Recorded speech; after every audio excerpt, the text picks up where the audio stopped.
Hola, mi nombre es Luisa Nolano. Hoy les vengo a hablar sobre el tema de lógica en la Universidad Dr. José Gregorio Hernández por el profesor Neison Ortega. Les daré un breve recuento de todo lo que fue la materia en el trimestre.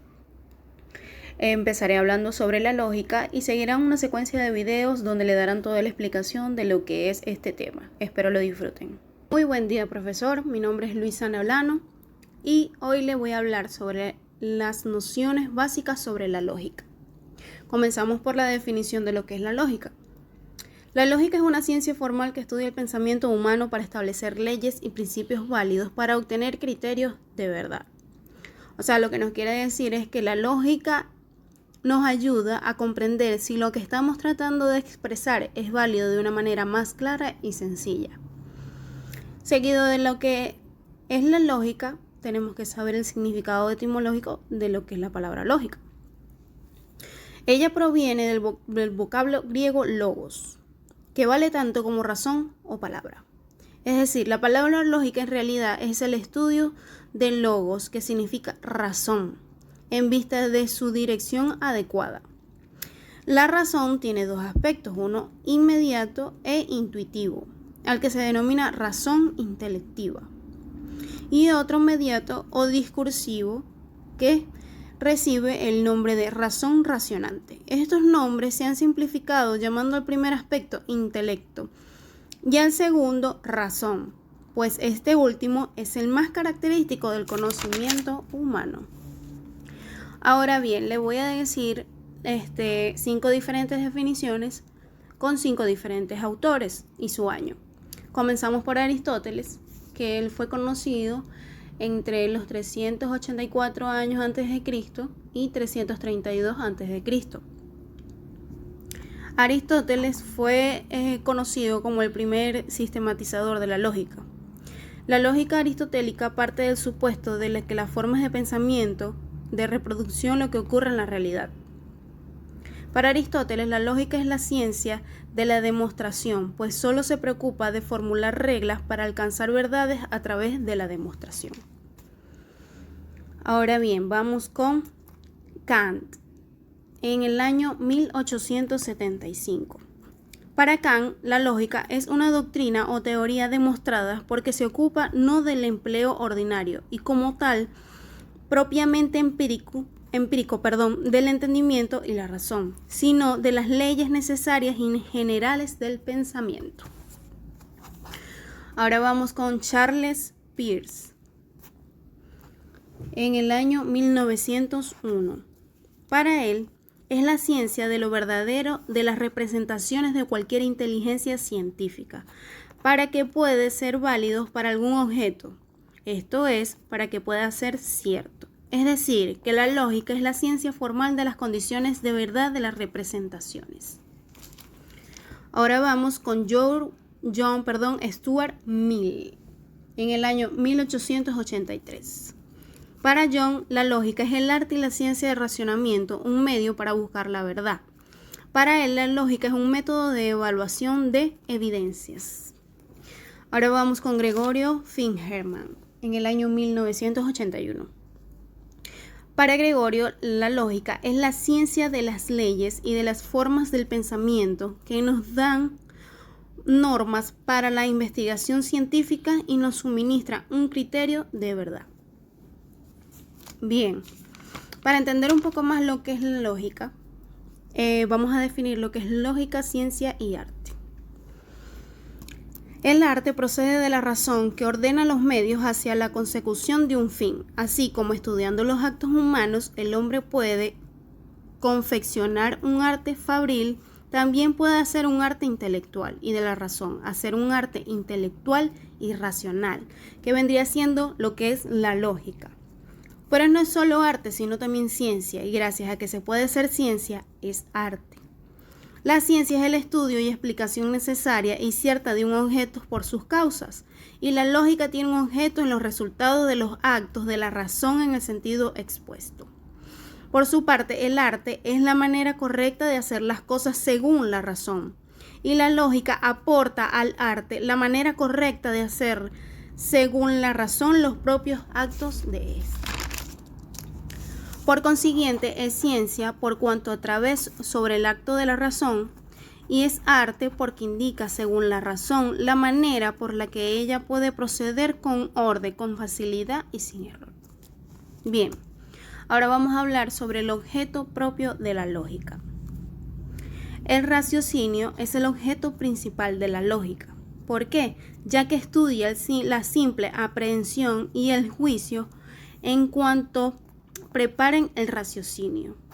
Y en estas relaciones de razón o formas mentales, las lógicas buscará su estructuración correcta. El objetivo de la lógica es entonces la corrección de las formas, estructuras o relaciones de razón. Bueno, vamos ahora a hablar sobre la inferencia como intencionalidad. La inferencia significa deducir algo de algo por cualquier racionamiento, o sea, conjeturar, suponer o llegar al conocimiento de una cosa por la existencia de otra. Este uso común pone en manifiesto algunos aspectos primordiales de la inferencia: su índole psicológico, su carácter intencional y su orientación cognoscitiva, su proyección epistemológica. Una inferencia es de entrada una acción o un proceso de racionamiento llevado a cabo por una persona.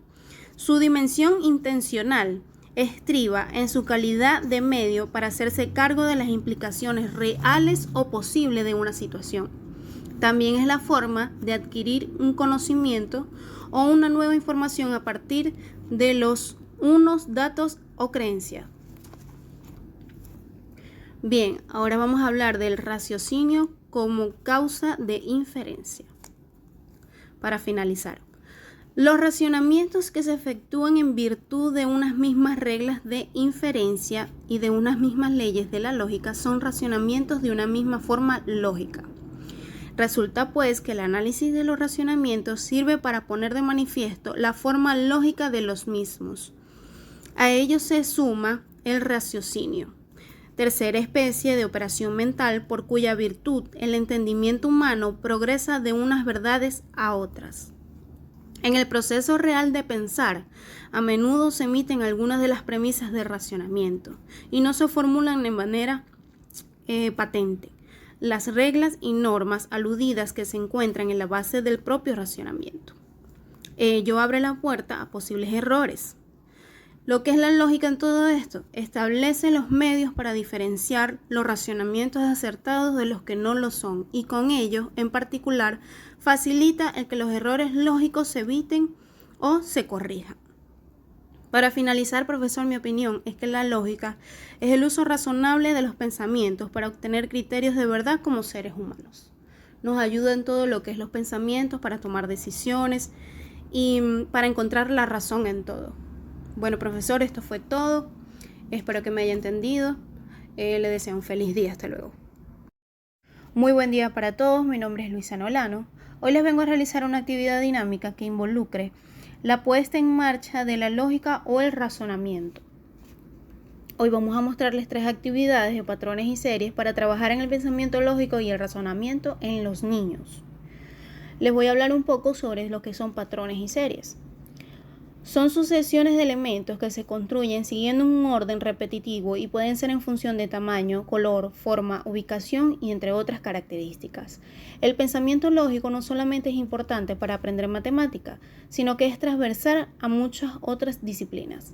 Es muy importante trabajar el pensamiento lógico con los niños, ya que los ayuda a identificar problemas cotidianos y a crear posibles soluciones, ya que con estos ejercicios ellos deben analizar, clasificar, comprender, razonar, argumentar y justificar. Ya conociendo los beneficios de la lógica y el razonamiento, ahora sí empecemos con las actividades. Actividad número 1. Para esta actividad vamos a dibujar unos vasos en forma de pirámide de diferentes números, en este caso utilizando del 1 al 6, en diferente orden. Y también vamos a necesitar unos vasos con unos puntitos, y los puntos van a representar la cantidad de los números.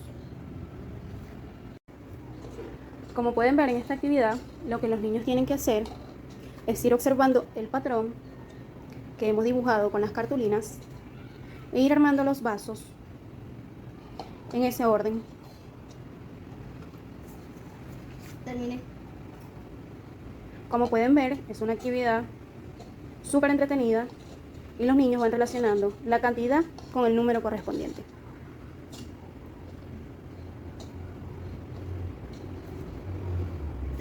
Muy bien.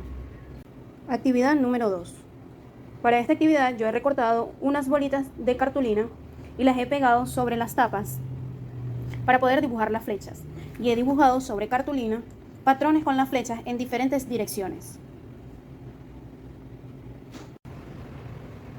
Y los niños van observando la secuencia y van repitiendo con las tapas. Dicen en voz alta la dirección de las flechas. Derecha, izquierda. Muy bien. Y nos muestran que realizan otra.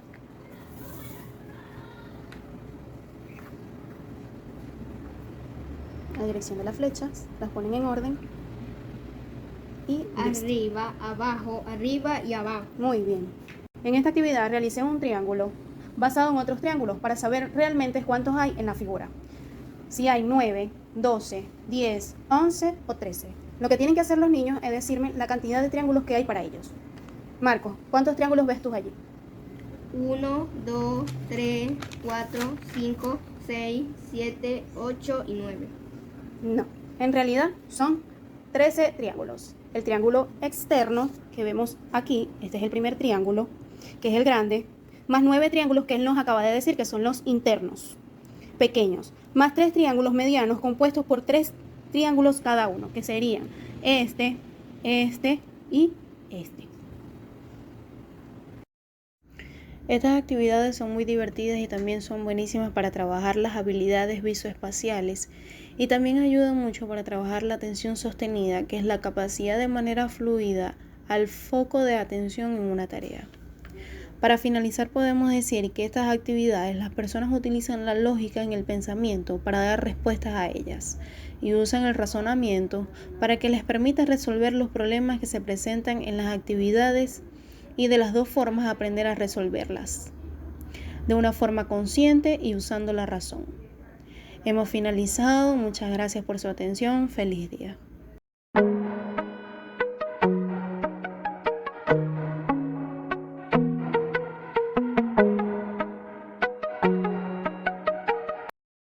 Hola, buen día, mi nombre es Luisa Nolano, bienvenidos a todos a este nuevo video.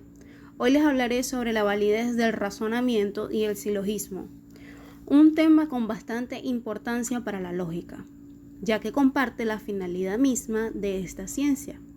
Recordemos que el objetivo de la lógica es ayudarnos a obtener pensamientos verdaderos y correctos, y esa misma es la finalidad del silogismo.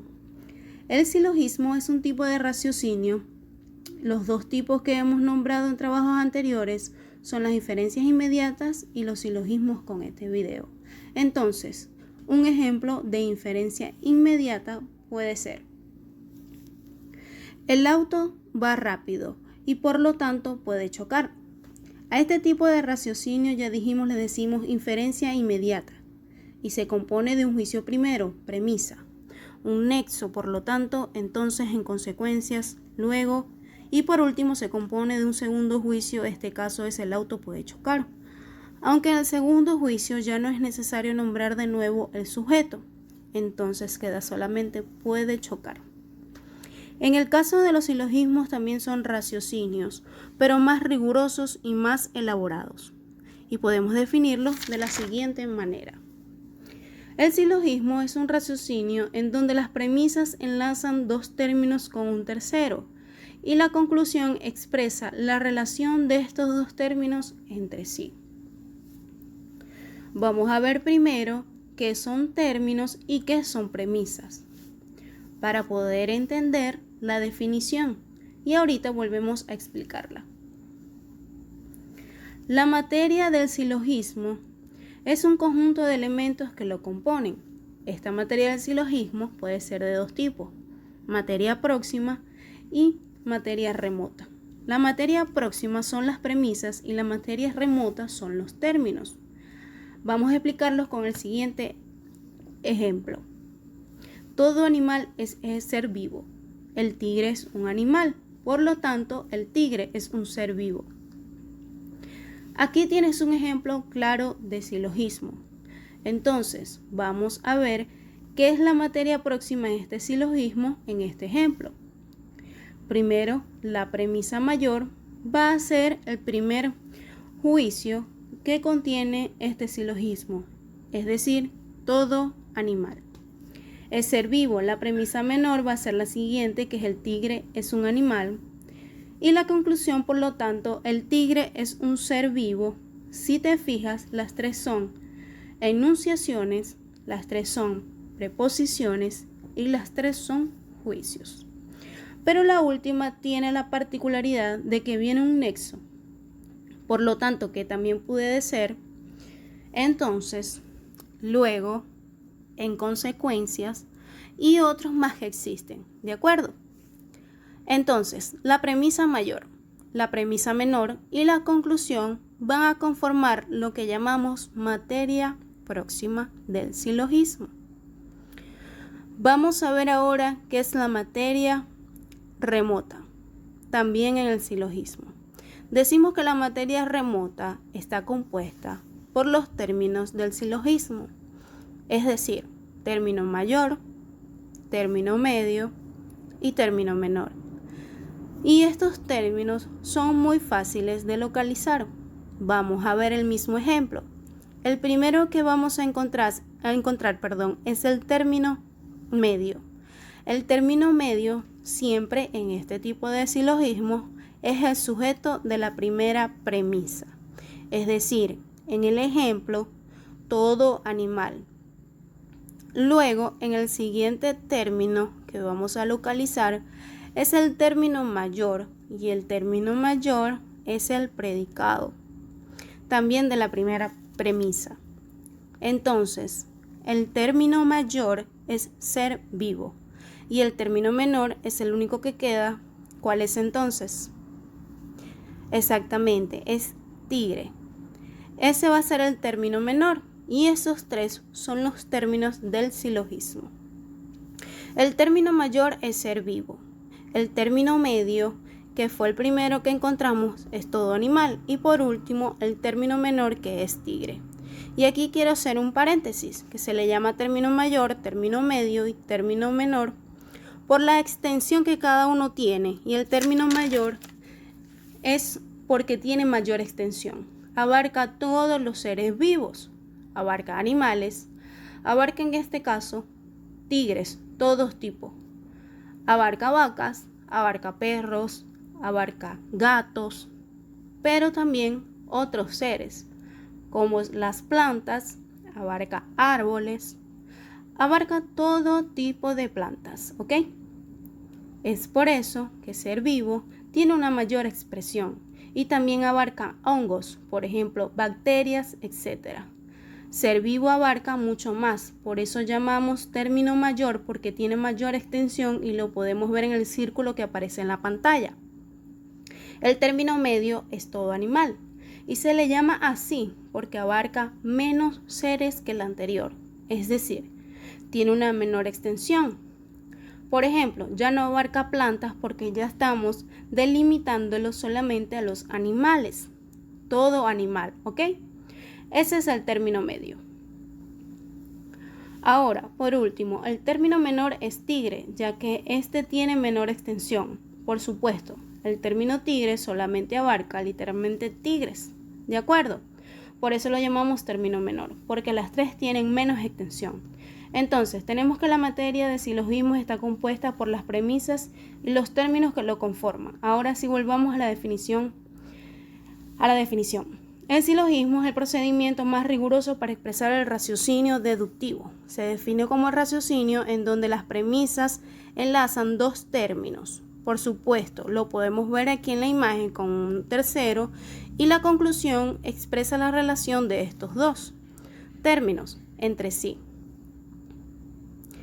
De ordinario razonamos de este modo, pero sin enunciar explícitamente las dos premisas. Muy bien, esto ha sido todo. Quise con este video que tuvieras en claro lo que es la definición del silogismo, un ejemplo y que comprendieran mejor las premisas y los términos. Feliz día, muchas gracias. Hola, buen día, mi nombre es Luisa Nolano. En este video vengo a hablarles sobre las proposiciones y el lenguaje. Comenzaré por decirles qué son las proposiciones.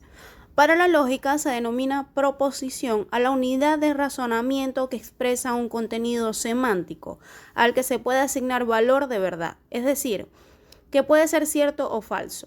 Para ello, la proposición debe expresarse mediante una lengua natural, aunque también puede realizarse en lenguajes formales, como el de las matemáticas.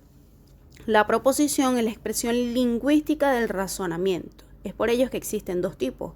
La proposición simple es la primera, que son aquellas que no tienen oraciones componentes afectadas por negaciones, o términos de enlace como conjunciones, disyunciones o implicaciones.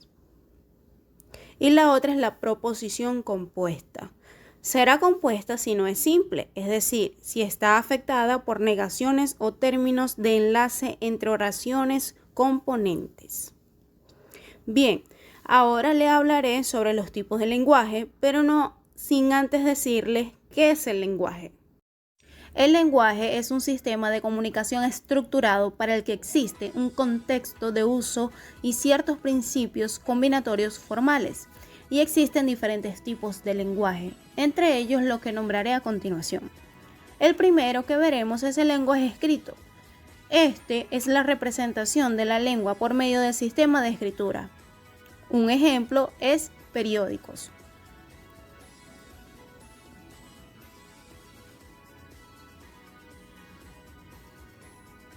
El segundo es el oral. Este es el diálogo o discusión entre dos personas. Un ejemplo de diálogo.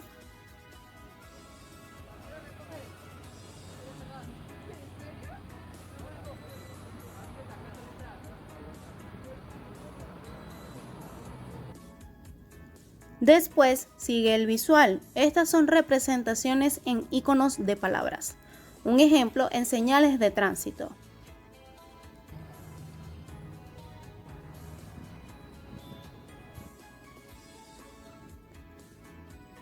Otro es el electrónico, que es la comunicación facilitada a través de una interfaz con un ordenador. Un ejemplo, un mensaje de texto por el celular.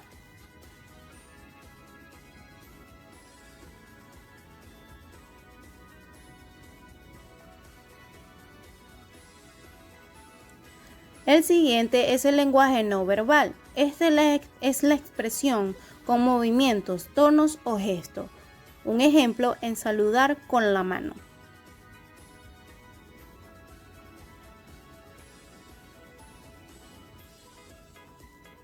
Y el último es el lenguaje proxémico. Este es el espacio que utilizamos para interactuar. Un ejemplo es acercarse para escuchar mejor. Bien, ahora les presentaré un video explicativo sobre la utilidad del lenguaje en las personas y nuestro día a día. Empecemos por una reflexión. ¿En qué aspectos es indispensable el lenguaje? Por ejemplo, gracias a la adquisición del lenguaje y la comunicación es que podemos aprender cualquier tema sin esfuerzo. Para Daniel Cassani, leer y escribir no solo son herramientas para comunicar conocimiento. También sirven para construir, ampliar y profundizar en este. Asimismo, leer y escribir son instrumentos para armar la identidad personal y para ganar o perder estatus y poder dentro de una comunidad. Ahora, piensa un poco en aquellas actividades que no podrías llevar a cabo si no supieras leer y escribir. ¿Podrías utilizar redes sociales como Facebook? ¿Encontrar una dirección en un mapa? ¿O enviar mensajes de texto por medio de alguna aplicación?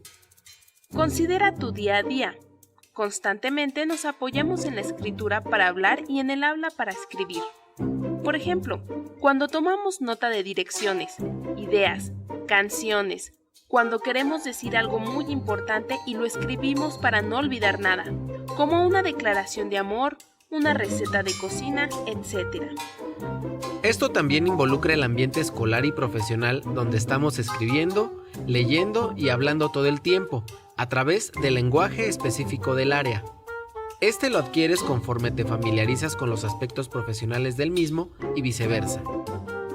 Además, Cuando aprendes el uso del lenguaje de cierta área o conocimiento, también adquieres los aspectos profesionales relacionados con el mismo. Incluso podrás inventar palabras relacionadas con este.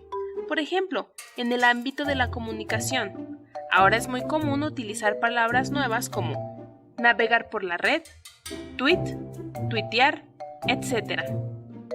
Como ves, el lenguaje crece conforme incrementa el conocimiento y es esencial en el aprendizaje, no importa el área en que nos desarrollemos. Bueno, con esto finalizo, espero que les haya gustado. Coloqué al final una interacción como para que ustedes pudieran visualizar y tener en claro lo importante que es la utilidad del lenguaje en el ser humano y en el día a día. Muchísimas gracias. Hola, buen día, mi nombre es Luisana Olano. Hoy les hablaré sobre la lógica y la argumentación. Comenzaré hablando sobre lo que es la lógica y para qué sirve. La lógica es una ciencia formal que estudia la estructura o formas del pensamiento humano como proposiciones, conceptos y razonamientos, para establecer leyes y principios válidos para obtener criterios de verdad como objeto lógico o lógica, que significa que algo que sigue las reglas de la lógica y de la razón. Indica también una consecuencia esperable, natural o normal. Se utiliza también para referirse al llamado sentido común.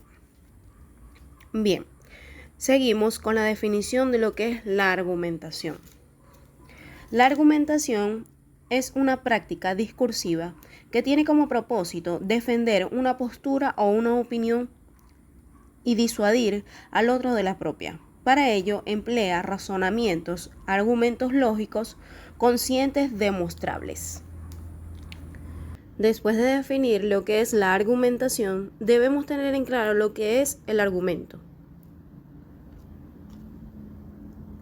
En clase hemos hablado mucho sobre los argumentos, pero ¿qué son? Para comenzar, la forma en que nos comunicamos parte de conceptos, que son las representaciones mentales del mundo que nos rodea, normalmente expresado en palabras de uso universal. Para poder comunicar estos conceptos, usamos el lenguaje, que son todos los signos orales y escritos, sonidos y gestos que realizamos con la finalidad de comunicar una idea. En resumen, el lenguaje se conforma por todos los medios que usamos para comunicar.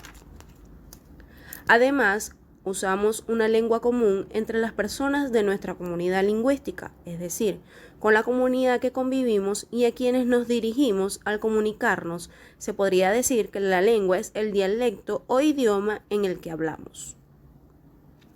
Así llegamos a las proposiciones. Por medio de esas expresiones formamos proposiciones, lo que significa que unimos conceptos de forma coherente y lógica para presentar ideas a través del uso del lenguaje y la lengua.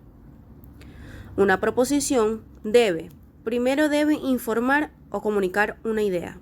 Segundo, afirmar o negar algo.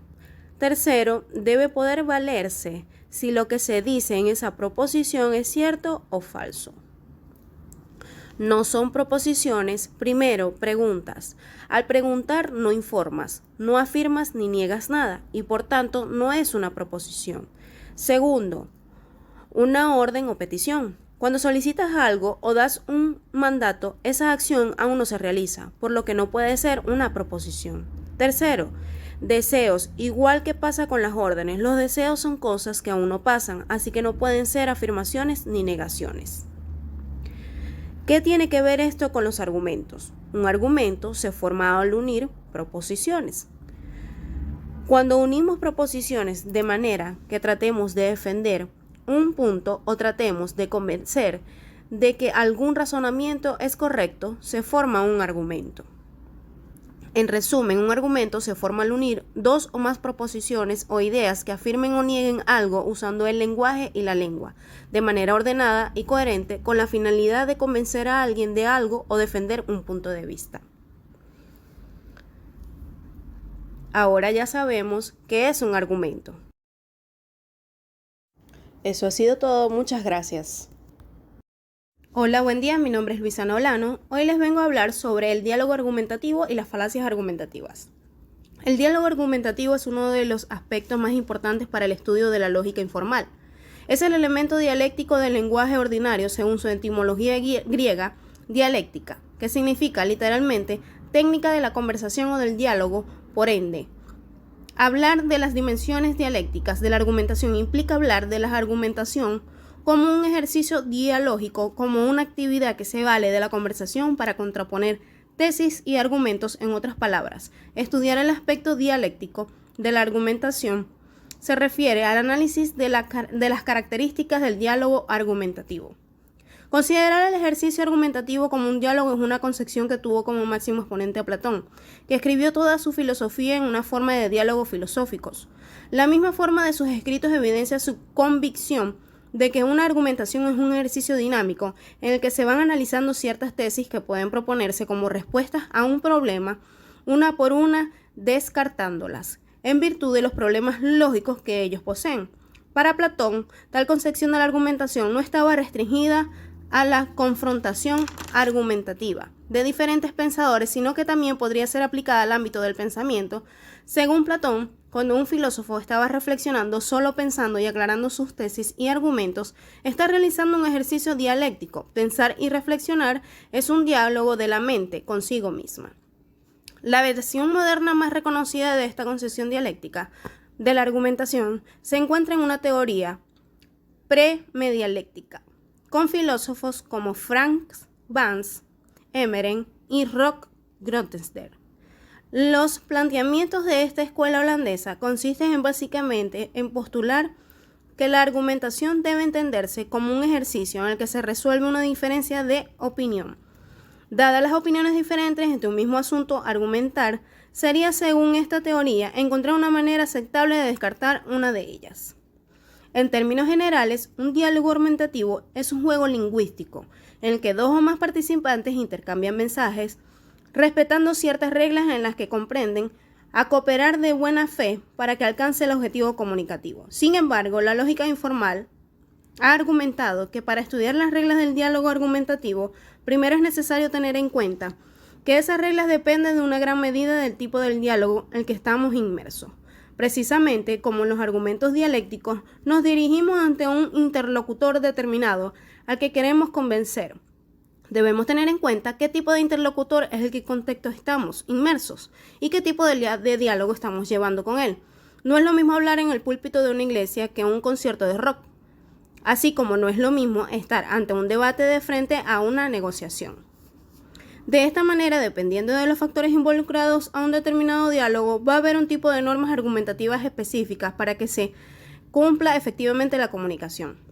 La utilidad de saber argumentar, pero es útil la retórica, por ser por naturaleza más fuerte la verdad y la justicia que sus contrarios. De manera que si los juicios no son conformes a lo que debe ser en el preciso, que sean vencidos por tales contrarios, y este, por cierto, es digno de represión, y también ante ciertos auditorios.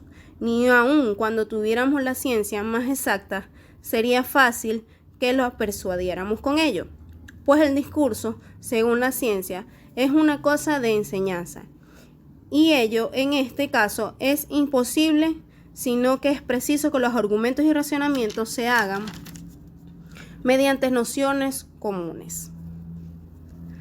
Además, es preciso ser capaz de persuadir los contrarios lo mismo que los silogismos, no para hacer una y otra cosa, pues no se debe persuadir lo malo, sino que para que no se pase desapercibido como es y para cuando otro use las mismas razones injustamente podamos deshacerlas. No es que sean iguales los objetivos contrarios de que se trata, sino que siempre lo verdadero y lo bueno son naturalmente de razonamiento mejor tramado y más persuasivo. Bien, ahora seguimos con las falacias argumentativas.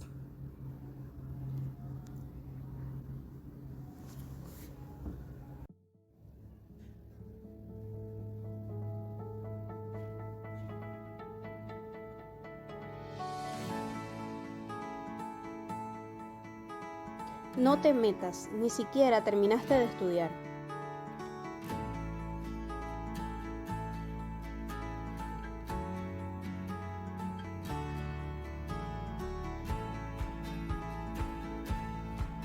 Eso ni siquiera es un argumento, es una falacia.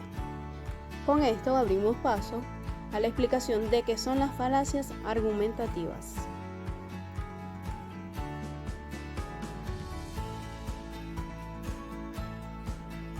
Son argumentos que parecen lógicos pero que se encuentran mal planteados.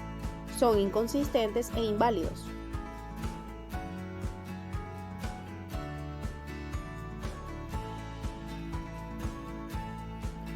Son argumentos muy utilizados en la vida común y corriente. Se utilizan con la intención de invalidar el argumento del otro. Podemos encontrar muchas falacias dentro de un discurso argumentativo o un debate. También es muy utilizada por el medio político. Ahora diremos unos tipos de falacias argumentativas.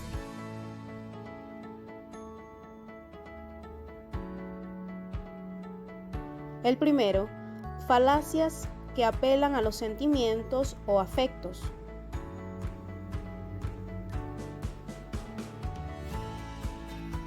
El segundo, falacias procedentes de razonamientos falsos.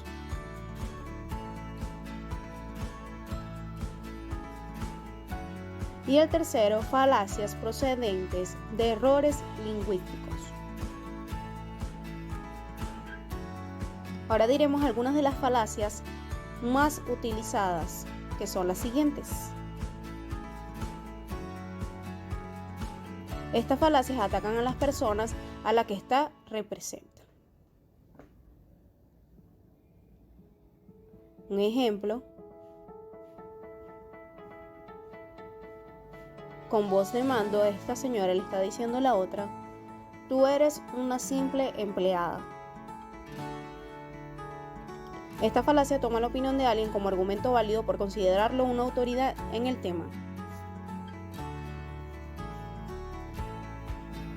Un ejemplo, este señor hacia lo que dice la Biblia. Esta falacia consiste en defender la verdad o falsedad de un enunciado basado en la idea que nadie ha probado lo contrario.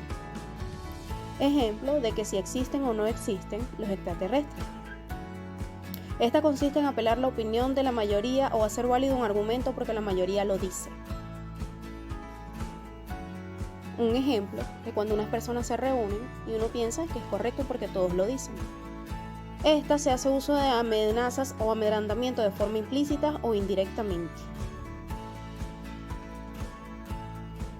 Aquí un ejemplo de la mamá regañando a la niña.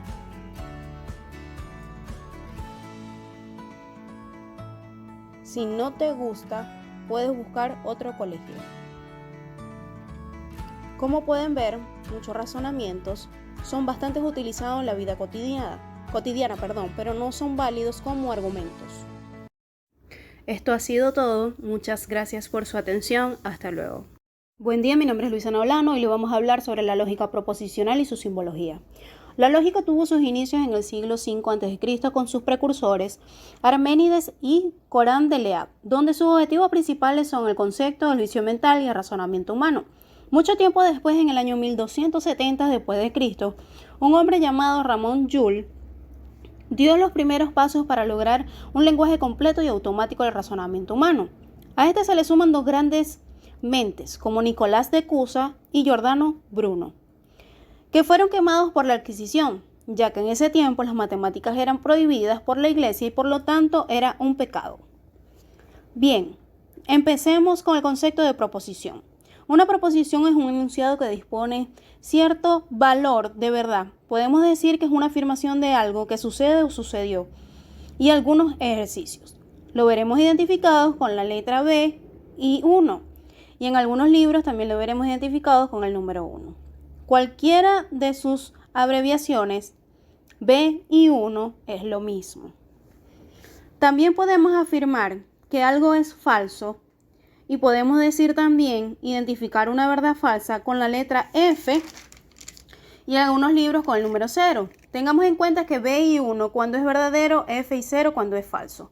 Una proposición puede ser verdadera o falsa, pero nunca puede ser verdadera y falsa al mismo tiempo. Bien, una vez comprendidos los dos términos que complementan los ejercicios de lógica, debemos entender que hay oraciones que están conectadas, por conectivos como lo son sí, no, y, o, entonces, sí y solo sí. Existe una simbología que nos ayudará a completar los ejercicios. Ellos están comprendidos en 4 niveles. Símbolo de nivel 1, que es el símbolo de negación.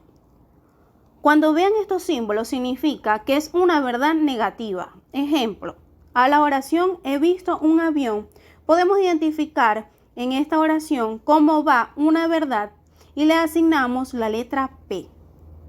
Pero si llegamos a observar la letra P con uno de estos signos, quiere decir que es una verdad negativa y nos quedaría así, no he visto un avión.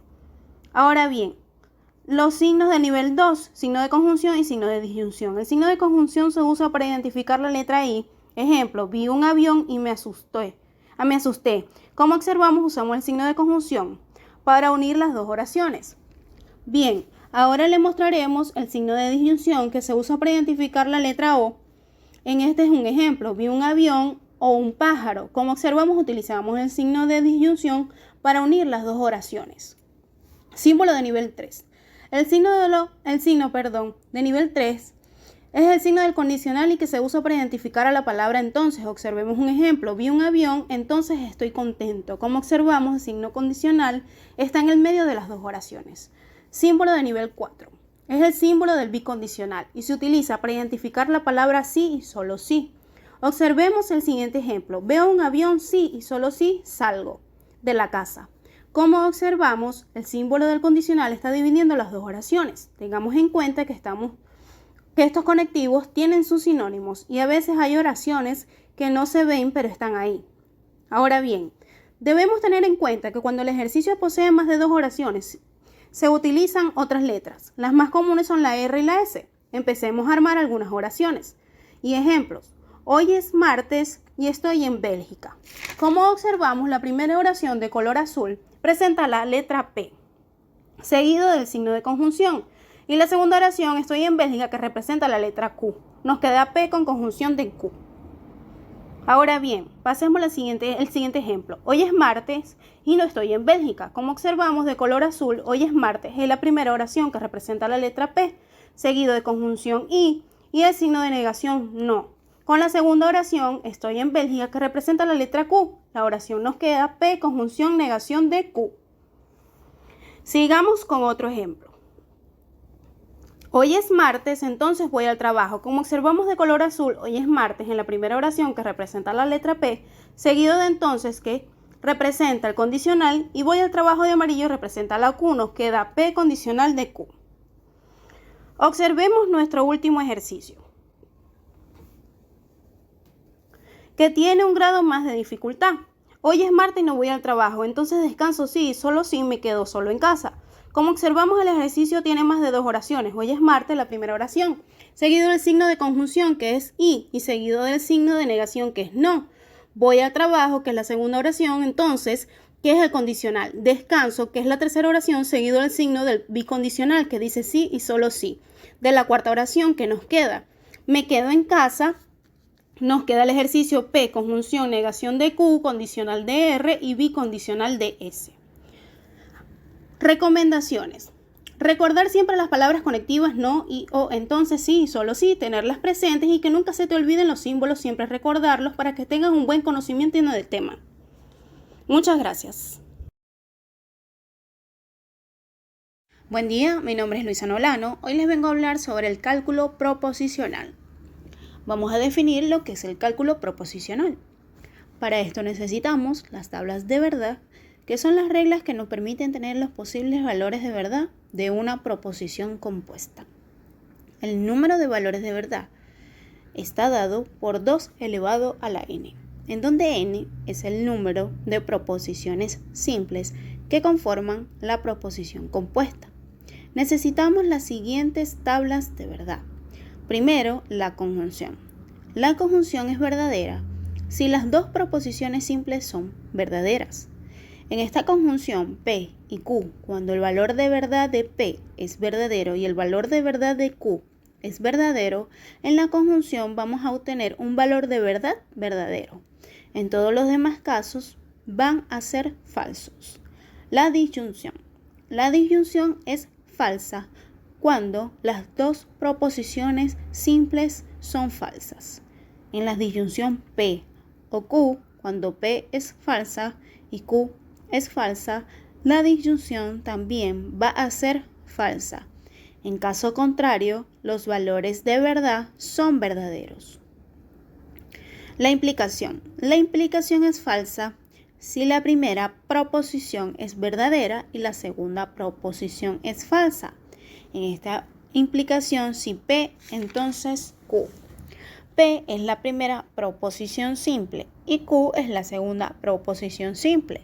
Entonces, cuando P es verdadero y Q es falsa, la implicación va a ser falsa en todos los demás casos. Va a tener un valor de verdad verdadero.